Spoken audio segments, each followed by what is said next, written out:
Hi అండి, ఈరోజైతే మేక తలకాయ కూర అయితే చేసుకుందామండి.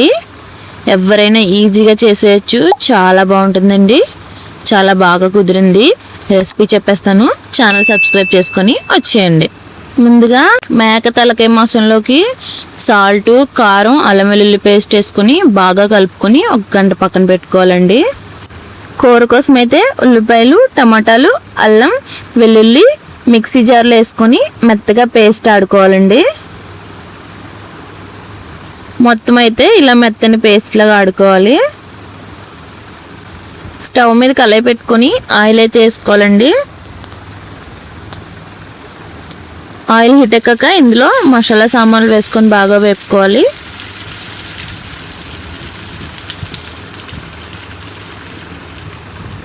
మసాలా సామాన్లు అయితే వేగిపోయాయండి. ఇందులోకి కట్ చేసి పెట్టుకున్న పచ్చిమిర్చిని అయితే వేసుకోవాలి. కొంచెం కరివేపాకు కూడా వేసుకోవాలి.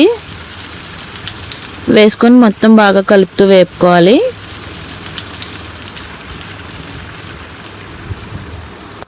ఇందులోకి ముందే మిక్సీ చేసి పెట్టుకున్న ఉల్లిపాయ టమాటా పేస్ట్ని అయితే వేసుకోవాలి.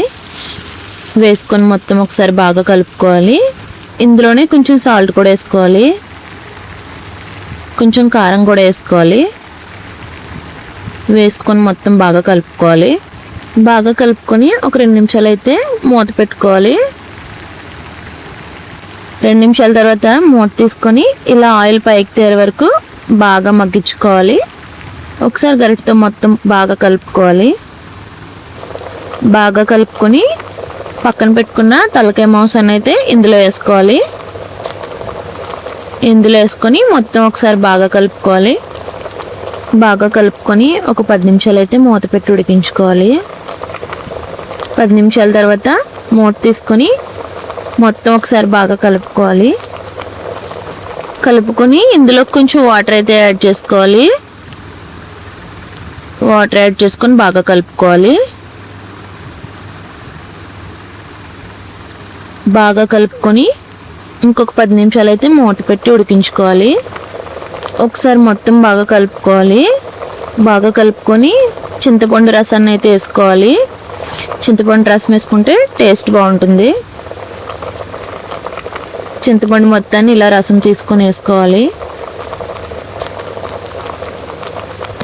వేసుకొని ఒకసారి మొత్తం బాగా కలుపుకోవాలి. బాగా కలుపుతూ దగ్గరగా ఉడికించుకోవాలి. 10 నిమిషాలు అయితే ఉడికించుకోవాలండి. 10 నిమిషాల తర్వాత కర్రీ అయితే అయిపోతుంది. అంతేనండి. చివరగా కొంచెం కొత్తిమీర వేసుకోవాలి. కొత్తిమీర వేసుకొని దించేసుకోవడమే. మేక తలకాయ కర్రీ అయితే రెడీ అండి. నచ్చితే ఒకసారి మీరు కూడా ట్రై చేయండి. ఎలా వచ్చిందో కామెంట్ చేయండి. ఛానల్ సబ్స్క్రైబ్ చేసుకొని వెళ్ళడం మర్చిపోకండి. నేను చేసే మరిన్ని వంటలు మీ దాకా రావాలంటే ఛానల్ని లైక్ చేసి సబ్స్క్రైబ్ చేసుకోండి.